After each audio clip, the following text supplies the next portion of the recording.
Hello and welcome back to the County Chat channel. Today we are doing a sort of England squad special, talking about the new squad that has been announced this morning, talking about the players that have been put into it, the players that have dropped out of it, and sort of talking about the ramifications towards that and county cricket in general. Has the squad sort of started selected a bit more from the county championship, or does it remain a kind of Bazball style squad where the county championship didn't have too much bearing? It's interesting to see how that played out. Talking about how which players have come and gone, which players could have been in the squad, and which players are sort of out of the squad maybe due to injury or selection style, all of these sort of things, all the bits and bobs, all the talking points.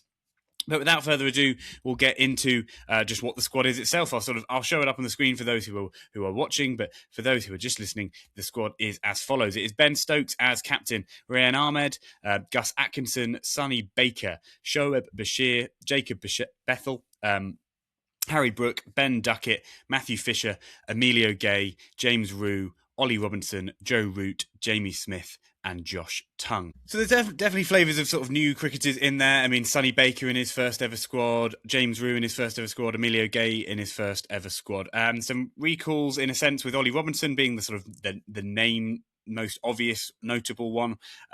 He had obviously been in the papers about people talking about him coming in, and he's been Sussex captain this season, and Sussex have been playing very well. So yeah, very interesting one that he's back in the squad, and clearly the sort of the beef or whatever beef was there has kind of been squashed, which has been great to see.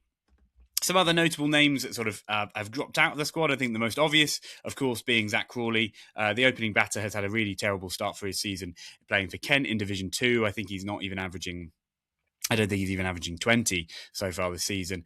I think the writing was a bit on the wall for him. I mean, some stats were coming out about, the lowest runs as an opener having played 60 tests, the lowest average for an opener having played 60 tests, and all of these things, and being a specialist batter who averaged under a certain number was like all very unprecedented. I think for him, he just needs a bit of time. I think there is a weird part of me that still thinks he could do it at the test level. But the reality is he's sort of getting into his late 20s, and if he's not doing it at the county cricket level, how's he going to start doing it at the sort of the England level? And so he's a big dropout. Another obvious one that people will be sort of questioning, having watched the Ashes and knowing about him, and he's probably one of the biggest stars now, is Jofra Archer is not in this squad. It is purely to do with his IPL commitments. I think they're very key on making sure they keep good relations with the sort of Indian teams, as you can imagine. There's such big money behind them, and especially probably since the sale of the 100 franchises, the ECB are probably wanting to stay on good relations there. So he will stay for his whole stint there, and that's the same for Jacob Bethel and Rayan Ahmed. They'll join up with the squad a bit later. But I think with Archer, it's also he's not in the first squad because he'd be able to play having finished the IPL. But I think for him, again, with his injury history, I think they're going to be talking about trying to ramp him up for red ball cricket, maybe getting him into the second and third tests against New Zealand. But that's the kind of the vibe you could kind of take from it. And I think that's understandable, especially with some very good, young, talented quick bowlers coming into the squad.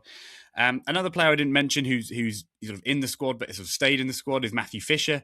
I think that might be a surprise for some. I think he's probably, in a way, he's probably the most surprising name out of anyone.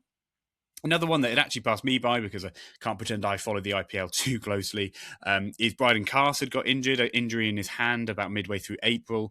So again, for someone who'd been a big sort of feature of our Ashes team, he's not in this squad. So whether or not he'll be able to jump into squads later, or whether or not it's actually he's got injured and it actually works out that England were wanting to drop him anyway, who knows? Maybe that's just wishful thinking on my end. But yeah, it's again one of many very interesting ones, and we'll kind of get into it in a general sense of the players who've made it, and to me what this squad kind of represents. And to me, what this squad represents is the Bazball era are trying to sort of find a new era, if you will. They're sort of trying to revamp themselves, to reinvent themselves, because at the end of the day, their two hardest test series they've had to do, India away and Australia away, have been tremendous failures, 4-1 in each. And then when they've played India and Australia at home, they've drawn both those test series. So at the end of the day, they're kind of yardsticks to be the best, biggest test match team in the world. They've failed. And I think this is why they need to start revamping it and having a look at what's going to work. And Marcus North is obviously a big part of that now, being the new selector. If you don't know his sort of background, he's an former Australian test cricketer, great cricketer himself. He's been the director of cricket at Durham for the past 8 years, I think I read somewhere, but it's up to near enough a decade. He's in around the county game, and then he's got the job as England selector. I think you can, in the very simple English fan way, you can have some questions about it being an Australian who's running England cricket selection. But in the more sort of pragmatic, the world of elite sport that we live in, to me, it's a great, really, really, really good pick. I think his having a very intimate knowledge and deep knowledge of the county championship really helps. And if you want another sort of added nuance, I personally see the fact that he is an outsider a good thing. And an outsider sounds wrong because he's literally lived in Durham for the last 8 years, but it means someone who has an outside perspective. I mean, no one can suggest over this course of the history of Test cricket, Australia haven't been the best Test match side. So again, someone who's been in and around that growing up and going through the professional game, and then has now spent about 10 years in the county circuit, it kind of feels like a perfect marriage to me. You kind of get the good side of someone who's really built in the culture of one of the best Test match teams to have existed, but also he has got a real understanding and a knowledge of the players who are in and around the county game, and you'd have to assume as he's a selector and he got through those interviews that he's got a really good eye for talent. So it'll be interesting to see how that plays out. I think he's a really, I think, quite a savvy move, to be honest. I think, especially given they've tried to kept with Key, McCullum, and Stokes. I think we can all agree Stokes was never going to go anywhere. So in essence, they've kept Key and McCullum. And for Key and McCullum to have gone for someone like Marcus North, I think it's interesting because they're maybe the whole yin to the yang thesis that people were talking about, including myself, has kind of been listened to, because I think you would have to say he's more based in the reality of county cricket rather than maybe a bit more of those Test match ideals that I think Key and McCullum got very focused on in selection, and you could argue Luke Wright obviously as well. So I think with this squad, I think that the players that are really, really stand out to me, I think, is players like Sonny Baker getting a go. I think is a really, really interesting one. When they talk about in the UK, they talk about the British and Irish Lions. They often talk about bolters for a squad. I'd say Sonny Baker is a sort of definition of that for this England Test squad. He's always been known to bowl quickly and always been sort of someone who's been kept sort of known for that effectively. And in the pre-season, he was bowling incredibly fast, and everyone was like, okay, well, he's maybe even put on a yard faster than we thought he even already was. But what he's done is back it up with statistics. He's bowled really well this year. I think what was he bowled? Yeah, he got 14 wickets at an average of 26 so far this year for a Hampshire team which is really struggling. And I think that's often not thought about enough is how your team is doing can often affect it. Obviously, to me, he also has the massive benefit of bowling with someone like Carl Abbott, and I think he's a perfect example of someone who can't be a leader of the tack like a Carl Abbott can be, but he can be a really good, maybe 12 over a day kind of guy, 12 to 15 over a day kind of guy as a fast bowler, rather than your 20 to 25 over a day kind of bowlers. If you understand that kind of distinction. I think Emilio Gay, speaking of batters, I think is the other really obvious one. I think him coming in for Zach Crawley kind of makes sense. Again, he's not as tall as his opening partner in for Durham in Ben McKinney, but he does have the kind of he is a taller opening batter. He doesn't have the right hand, left hand with Ben Duckett, but I think again his kind of the way he plays will just fit the kind of system that they want to do, or the openers that they kind of want to go with. I'd say those are the two probably the most notable kind of selections. I'd say, as I've said, I think Matthew Fisher is maybe the one I have the least understanding of, if I'm being totally frank. But I think that's a reality of just like, that's an opinion I have on Matthew Fisher. I think his stats over a long period of time aren't befitting of an England bowler, if you ask me. But they seem to like how his action plays out. I think they like the kind of extra bounce he gets. He has quite a high release point as a fast bowler. So again, these are all things that they've clearly sort of liked about him over a period of time. So him getting selected, as much as it is maybe one that could raise a few eyebrows, he's been in various squads. He was in the England Lions squad over the winter and got called into the England squad. But over the course of his career, to call a spade, he's a 28-year-old. He'll turn 29 in November this year. He's taken 186 wickets at an average of 29 and an economy of 3.3. To me, it's just something. He's a cricketer.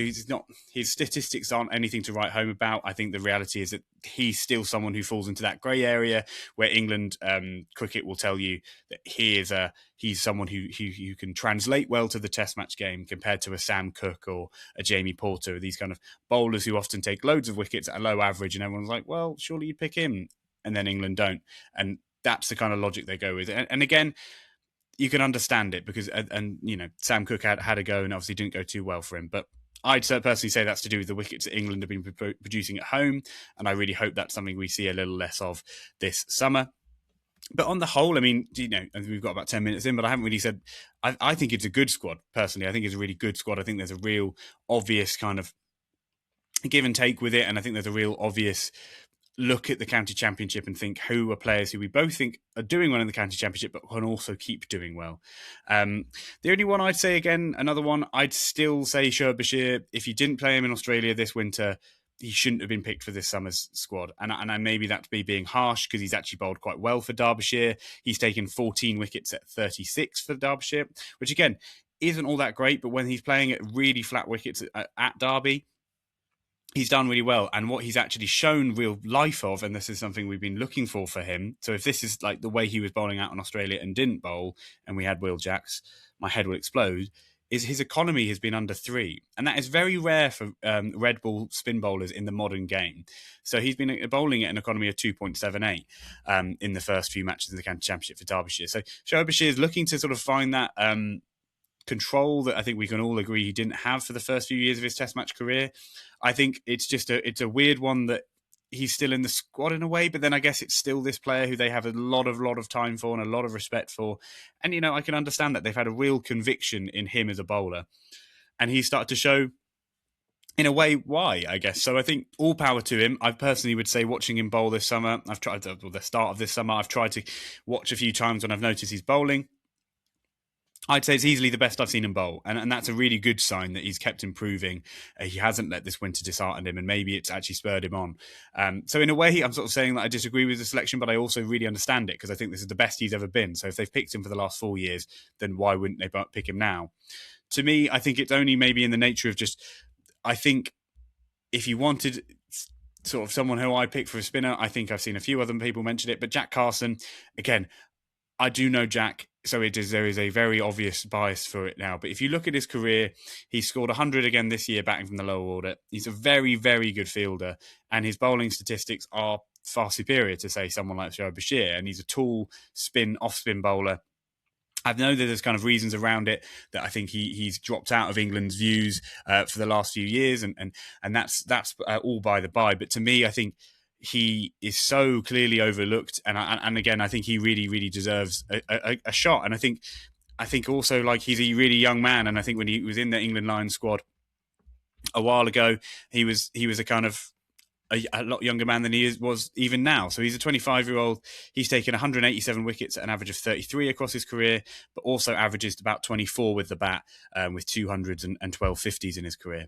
So again, I just think for him, for me, for someone who's been playing in Division 1, who's been doing well this season, I'm a big fan of his, and I think he would bring a lot to this England team, from that kind of number 8 batter role or number 9 batter role, but also an excellent fielder, wholehearted cricketer, and a real competitor with the ball in hand. And I think the kind of skills he has are similar to Bashir. He's a 6'2" off spinner who gets real drift on the ball and gets real topspin on the ball. Bashir does have probably more variation, and of course has the famously big hands, and is a bit taller as well. And I think Bashir's bowling really well. So in a sense, I can understand them picking him, but that would probably be the person I would say would go for me. And then I'd say Matthew Fisher is probably the other one. I would personally pick another fast bowler in our ranks that are in and around the Division 1. I mean, Division 1, I'd say, Jamie Porter, Sam Cook, as I mentioned, from Essex, are real obvious ones. Tom Taylor at Worcestershire, that's a Division 2 bowler, but he's been excellent for a while. I think there's a sort of a few bowlers who you would think could get that look in, but I think it's just as simple as I don't see them as Test match bowlers. And Matthew Fisher has that sort of extra yard. He sort of bowls in that early 80s rather than maybe late 70s. So kind of fair enough, and kind of like all power to them. That's kind of what they've gone for. And they really like his high release point, and I can get that to a large extent. Other bowlers that are in and around the squad, Josh Tongue, I think he's probably the most no-brainer bowler in the whole, probably the whole lineup. Ollie Robinson, again, I think it was kind of clear that they were almost like soft launching, putting Ollie Robinson back in the squad, with like McCullum sent him a text, and we were seeing about 4 different articles all about that. And I was like, maybe they were just checking that everyone was happy with him coming back in. As if they care, but you know what I mean? It felt funny. It did feel like a sort of soft launch. Anyway, I've gone to the trouble of sort of putting this squad and their stats in a little table, so we can just have a look at how they've kind of been going actually in the county championship. Because I think it is important, and the fact that they're how well they're kind of doing compared to effectively each other, and maybe effectively compared to just the general trends in county cricket. So Ben Stokes is at the top here. I quite enjoyed the fact that he's only played one game, so his high score, his runs, average, and high score are all the exact same.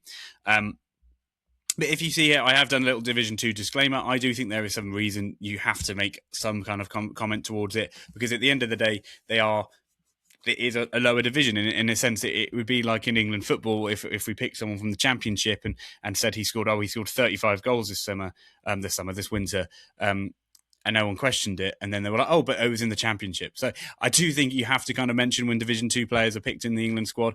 Funnily enough, one of them is the England captain, but he hasn't played very much because of a sort of a ball to the eye, I think was the story.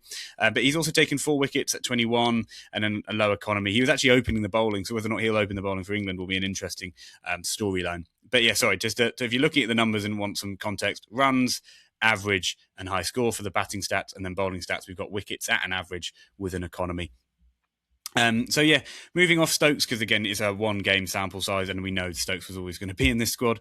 Rian Ahmed, he wasn't doing all that well. He'd only scored 55 runs before he got called into the IPL for, I actually don't know which franchise he got picked up by, but yeah, he didn't do brilliantly in his first 2 games, but I think everyone can see the talent with someone like Rian Ahmed, and him staying in the squad is a bit of a no-brainer. Took 6 wickets at 38, but again, early season April wickets as a leg spinner is hardly going to be where you find your straps, if you will, as a spinner. Gus Atkinson is currently averaging infinity, which I enjoyed, 48 runs in 2 innings, but actually hasn't got out yet. His bowling averages has been up at 56 in his 2 matches he's played, or actually was it just 1 match he's played with 2 innings? I'm actually not unsure of that. But again, his economy stays incredibly low, and I think that's the reason Gus Atkinson is a no-brainer. Even when he's not taking wickets like this Ashes winter, he does stay at low economy, and that is a really important thing, and especially again in modern cricket where controlling run rates can be really quite tricky for bowling lineups. Sonny Baker, again, not really point looking at his batting stats. He's not a batter in any way, but 21 runs at an average of 5. But his bowling, he's bowled quickly. He's swung the ball. He's looked good on wickets, which haven't even looked particularly good for seam bowling. He's kind of your classic fast bowler in the sense of he will always go at an economy over 3, I think. And that's kind of what you want from a bowler like him, right? Is being able to bring him on for short spells, bowl quickly, and unsettle players. And it'll be interesting if you get to the test, which I think he probably will in this series.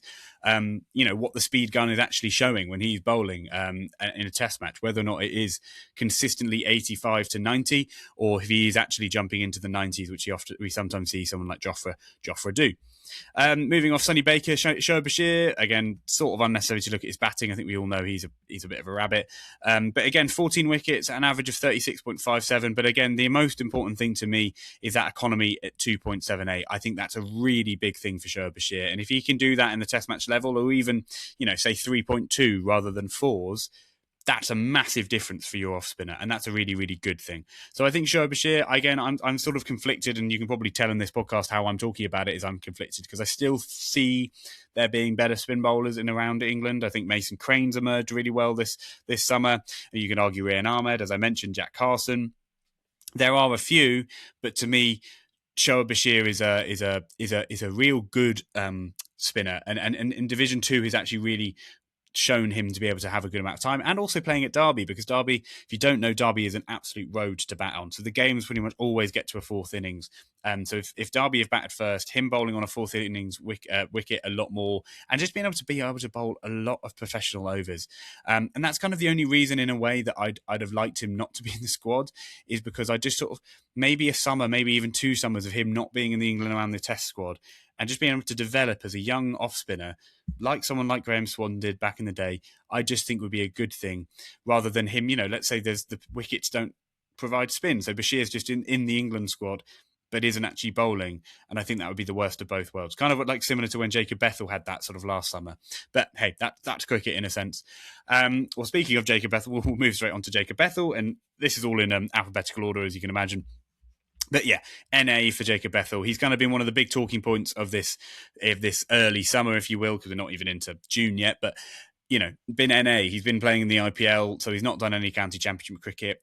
I can so see both sides of it. Again, talking of the sort of debate, there's a debate with basically Kevin Peterson and Alistair Cook kind of going into the corner of each one. Kevin Peterson backing the IPL thing, and Alistair Cook backing the county championship and that thing.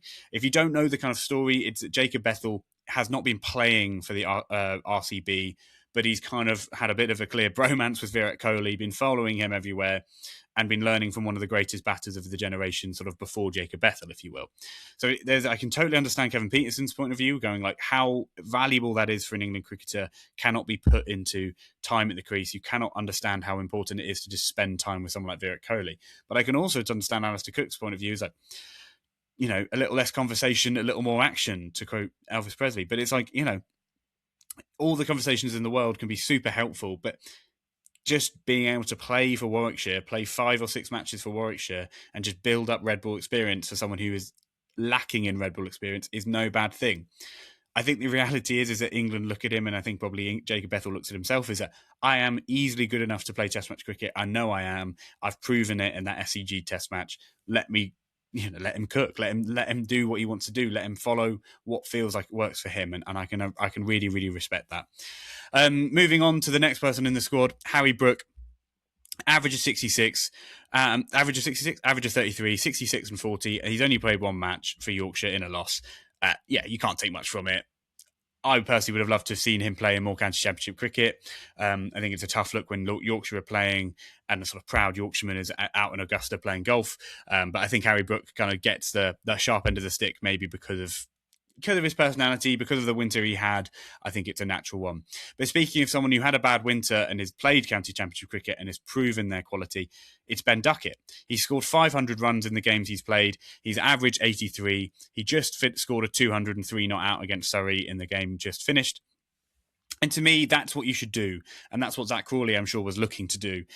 If you have a bad winter, get into the spring. He fobbed off the IPL, risked losing lots of money through that, and played for Nottinghamshire in the county championship. I think he didn't play the first round, gave himself a little bit more time off, and has played every round since, and has dominated and has looked brilliant. And I think it's really, really, really real a testament to Ben Duckett, and he should be really, really proud. And not that he'll listen to this, but I think all England fans are kind of proud of him, because he'd had such a poor series, he'd had such a brilliant build-up to his Ashes. Everyone was excited to see how he goes, and he didn't do well. But he's not, again, similar to Bashir, you could argue, he's sort of let it fuel him rather than dwindle his confidence. Matthew Fisher, and I know I sort of bash Matthew Fisher a lot, but just quite funny that his stats this season as a batter are 3 runs at an average of 1 and a high score of 2. I just sort of enjoyed that. Matthew Fisher has also taken 11 wickets at an average of 41.81 and an economy of 3.63. So again, the stats don't do much for Matthew Fisher much good in a way, me putting out like this. But the reality is that he has been bowling on incredibly flat wickets for Surrey. And he has bowled well. I think like when I've seen him bowl, he's looked good. I think I'm a real loyalist to the stats in a way. And I think over the course of his career, his average is near enough 30 with the ball. And for me, that isn't good enough to be a test match bowler. That's just my opinion. I really do respect his bowling skills and his quality, but I think sometimes you can have all the skills and it look good in a way, but not actually take the wickets. And I think maybe a lot of people will know bowlers who are like that. And I think in every level of the game. But Matthew Fisher is in the squad. And again, all power to him. Amelia Gay, again, someone who has to have the Division 2 disclaimer next to his name, but he has dominated Division 2, averaging 92, scored 552 runs and a high score of 159 in a tricky chase against Lancashire, 159 not out. Also, I mean, he's looked $1 million, and I think he's one of those. He had an interview with Wisden Cricket where I listened to bits of it, and he just came across incredibly well and incredibly calmly and incredibly comfortable in his own skin. And all of those things are things you need, I think, to be elite at anything in argument, but especially at elite sport, is that kind of just not real obvious insecurity. I mean, everyone has that, but just that kind of just seems like he's happy with what he's doing and where he's at. So I'm really looking forward to him. And I think he's someone has always come across well. I think I remember seeing him on like a Dan Jads video 4 or 5 years ago when he was still at Northamptonshire and he was mic'd up and just being a good lad, coming across really well, and he is just a super talented cricketer. So yeah, congratulations to him, and that he should be, again, really proud, and I'm sure he really is.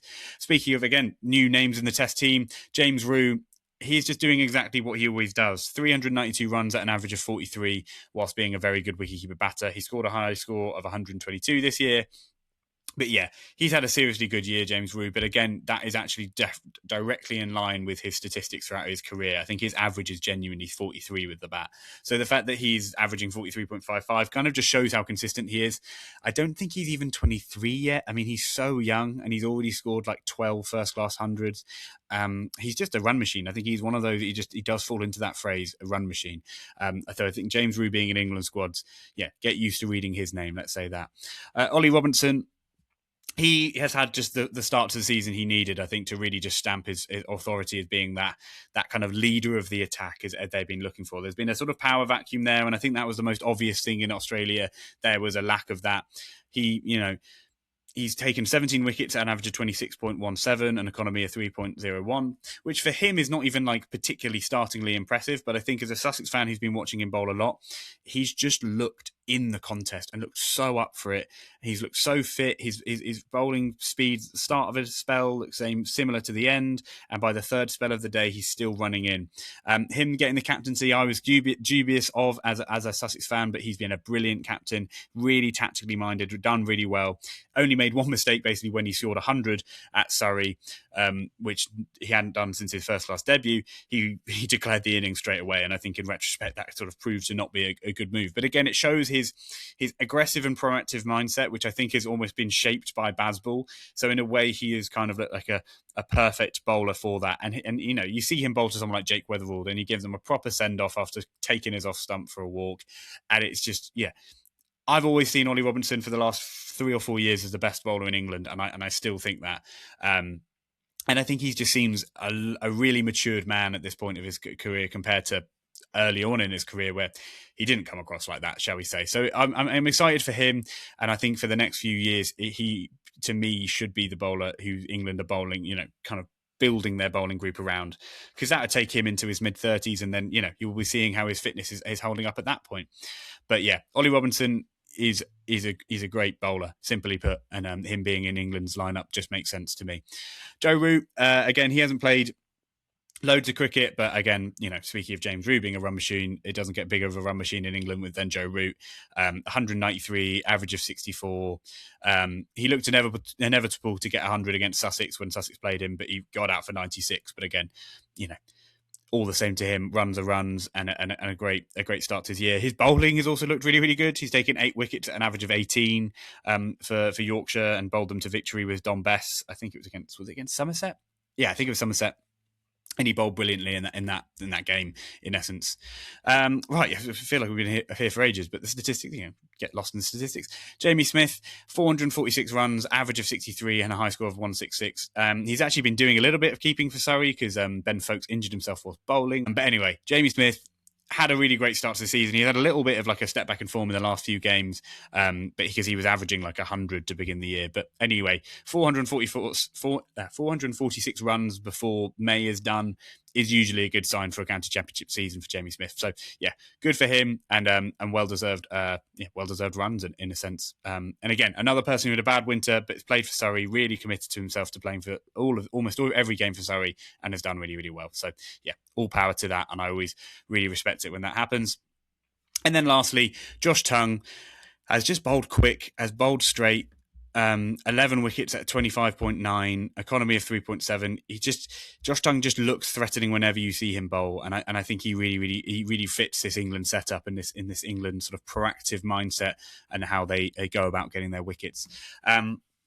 So it's an interesting one. I think it's a great squad. I am kind of enthused by it as an England fan, and I think as an England fan, if you've watched me or if you've been an England fan in the last few years, it's sometimes been hard to be a county cricket fan and an England squad selection fan, if that makes sense. Whereas this squad, as much as there's still people I don't know if I necessarily agree with, I can see the logic of it. And people like Sonny Baker, Emilio Gay and James Rew, you cannot question that they have had some period of time doing well in the county championship. So Sonny Baker, again, I think is an interesting one because he has been a real bolter. But James Rew and Emilio Gay have been scoring runs for fun for a while now. They've kept their sort of Bazball mould, is that they weren't going to go for a Hamid, they weren't going to go for a Sibley, and neither of them, to be fair, have had actually particularly, for their standards, particularly crazily good starts. Sibley has scored more runs than Hamid, but basically it showed that they weren't going to just totally buck the trend and go, yeah, we'll go for actually a more classical opening batter, say. They were like, no, Emilio Gay, who could sometimes bat 3, but he can open the batting. He's who we're going to go with because I think we see him as a test match player. And I almost respect that a bit more. It's like he's played county championship cricket, but they still fits their mould. And whether or not the same could have been the case for Tom Haynes, the Sussex opener, who, if he had scored lots of runs at the start of the season, had he come into the mould, because he's an aggressive, proactive player. So again, I think you can start to see there is a bit more logic to it, and I think that for any England fan is a nice thing in essence. And I think it's a good start, and it's an interesting one to see where it goes.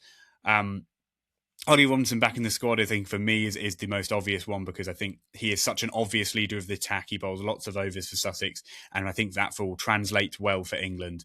And again, there aren't many bowlers who've taken about 75 wickets and average of 22 in Test match history and then not got any more bowling, not been picked for like 2 of the years when they're in their early 30s.